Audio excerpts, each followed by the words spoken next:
Hello everyone, this is Ben and Sandy Tracy from weeklysoapbox.com, and we are here tonight to discuss some current events. Of course, the largest event, or the biggest event that's happening, dominating all the news everywhere, is this mammoth storm that just struck Florida. It was listed as a Category 5 hurricane out in the Caribbean, and it is the largest storm ever tracked in the Caribbean. Luckily, before it hit the Florida Keys, it had dropped down in size and speed to a Category 4 storm, but it was still tracking. It was still pushing winds of 130 miles per hour, and storm surges as high as 10 feet, according to what news report that you read.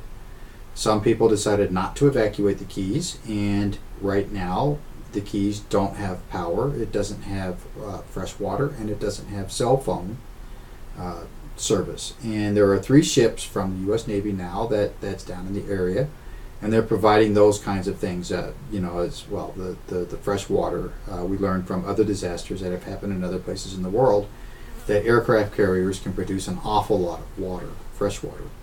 And the other vessels, of course, would carry troops and teams to go out and search for people. And so, of course, we wish everybody in the Keys our very best. We hope that things work out well for you. Also, across the rest of Florida, Hurricane Irma, which is what they called it, knocked out power. According to the power companies, they reported as of 6 o'clock this morning that about 6 million, it's 5.7 million people had lost power. And then later on, as it pushed up into Georgia, about another 500,000 people lost power up in Georgia. So we wish all of you people our best as well, and hopefully things will get better very soon. Of course, in the middle of all this mayhem and chaos, you always end up with these human interest stories that pop up. And one of these stories is about a young family with a 10-year-old boy that sought shelter in one of these 590 shelters across several states that FEMA reported. It was about 192,000 people sought shelter. They shot shelter. Yeah, they shot this shelter. No, they sought out shelter. Okay, and so this family tried at the first shelter and they turned them away. So they went to another shelter and again they were turned away. And the reason for that was because they brought with them their family dog. What do you think about that, Sandy? Well, I think dogs are part of the family, so it's kind of hard to hear that somebody would turn a dog away. Although I can understand why they might do such a thing, because all too often owners do not have complete control of their dogs, and their dogs could bite, especially during chaotic and stressful situations. However, I also know a lot of children who bite, so. I did read on the internet that there were some shelters for animals, so hopefully people are at least able to find some of those. I don't have any information on whether those were filled up. Yeah, and the thing is that that people who have these relationships with their dogs, their pets, these pets, they become part of the family, regardless of what it is, whether it's a cat or a dog or a parakeet. They're part of the family, and you don't want to leave them behind. Not any more than you would your own child. The thing is that we have a dog as well. He's a Harrier Hound. We call him Buddy. And Buddy is very smart, and he's an escape artist, but he's also very terrified of lightning and thunder and firecrackers, which makes it a living hell here come the 4th of July. But he's terrified of these things. Leaving him in a storm of that magnitude is just unconscionable. To be terrified by himself and then his owners are gone, that's horrible. In Hurricane Harvey, when it hit Houston, I can't talk today. When it hit Houston, I was reading about animals that were left on their chains out in the rain, in the floodwaters, to be rescued. I don't know how many animals might have died that way, but there was video after video on YouTube being shared across Facebook of showing these animal rescues where people had literally abandoned their animals on chains, which endangered their lives. That's a horrible thing to do. People, if you ever find yourself in a situation where you must evacuate and you can't take your animal, try to find a safe place for that. animal, if you can take your animal with you or put them in an animal shelter, that's best. But to just go off and abandon them, especially on a chain. One of the dogs was chained to a highway guardrail and just left there. To me, that is just deplorable. That's you would be better off very just inhumane. cutting them loose and letting them run, instead Then they of could at least try to get to higher fend for ground. themselves. Sure. And I think most animals probably naturally would. Hmm.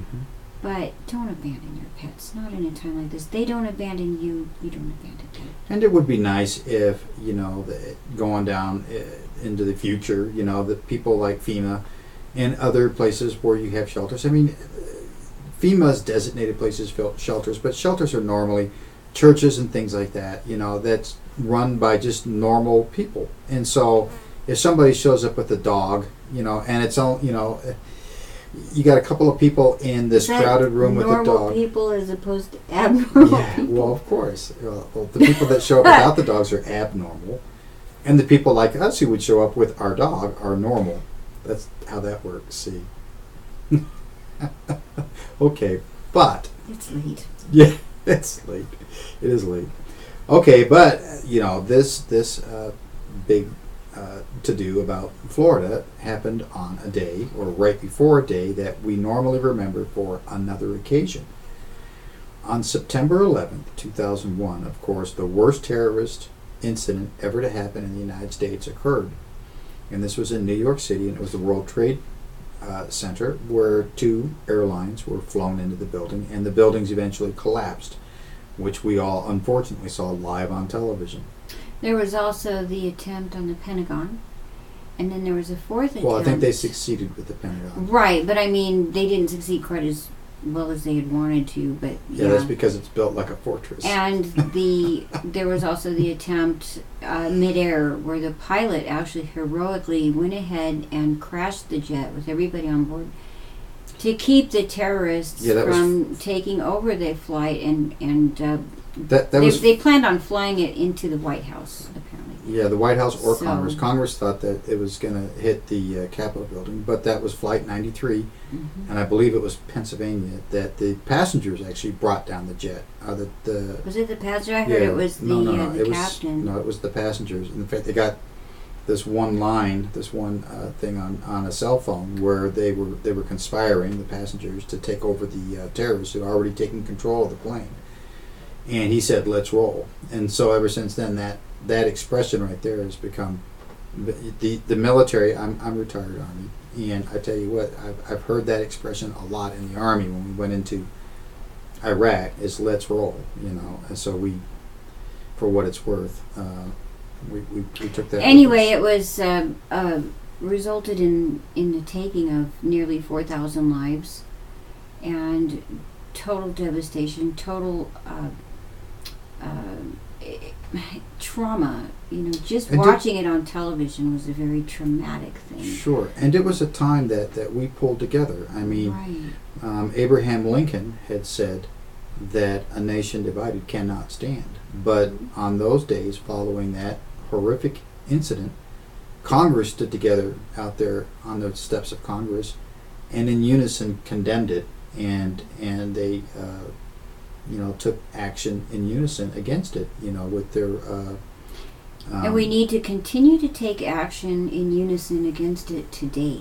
Absolutely. To continue to... But I like to think in the reverse, that an American house united cannot fall. But anyways, these buildings did collapse, and they brought in search dogs and rescue dogs from all across the country. The people rushed in there with their dogs and volunteered service. And one of these dogs was named Brittany and came out of Texas. And Brittany was an Irish setter, and it was the last dog. She was the last dog that was still alive, and she passed away at the age of 16 last year, in June 2016.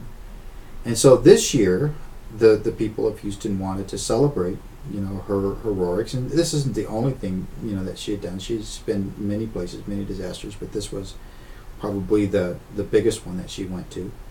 And they wanted to remember her by leaving or making a statue in Houston. life-size statue of Brittany. So, with statues being what they are these days, I'm not sure if that's such a good idea. How long is it going to take Antifa to tear it down and claim slavery to dogs? Or instead of Antifa, it'll dogs be being PETA slavery this time. to humans. Yeah, it'll be PETA this time. And it would not be the first time in history that animal rights activists went to such extremes. During the horse and buggy days, the extreme was that horses were enslaved to humans, and therefore we needed cars because horses shouldn't be pulling carts. Well, I think cars would have happened anyways, but... Right, well, it pretty much paved the way for the automobile And a couple of years ago in New York City, we had... But the idea of it being animal rights activists saying horses shouldn't work because they're being enslaved to humans. Well, a couple of years ago in New York City, they had a big to-do about... they still have horses in New York City. You have policemen that ride horses, and you've got people that pull, have buggies that they pull, and then, tourists go into New York City. Once in a while, the horses get hurt. Yeah, and once in a while they do get hurt, and that's unfortunate. And due care should be taken that doesn't happen. But these animals, they live to do that. They get out of the stable, they get out of wherever they're kept, and they get to walk around the city and exercise. And I'm sure they.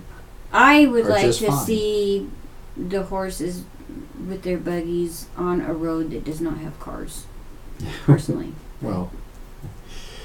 It's tough to get fares for these in New York City and have no cars, but... Well, better planning. Better planning. Yeah, and same with the search and rescue dogs, they love interacting with people, and if they find survivors, they're elated. Of course, the handlers speak about, not finding survivors, and that's taxing on the dog, according to the handlers. But all in all, the dogs love what they do. But yeah, give them about 2 decades, and then it was an Irish setter. I think isn't that like breedist or something? Breedist, it's speciesist. Breedist. Yeah, because it wasn't a German. Yeah, it wasn't a German shepherd. It was an Irish setter. Yeah. Notice it wasn't even an English setter. It was an Irish setter. That's correct. But anyway, way to go, Brittany. So this is it for this is our trial balloon that we sent up here to see what kind of response we get, and if you like it, let us know. Our next video won't be so stiff. We're going to try to relax a little bit, but it's been a long day. So. Yeah. Okay, so from weeklysoapbox.com, this has been Ben and Sandi Tracy. And have a very nice day.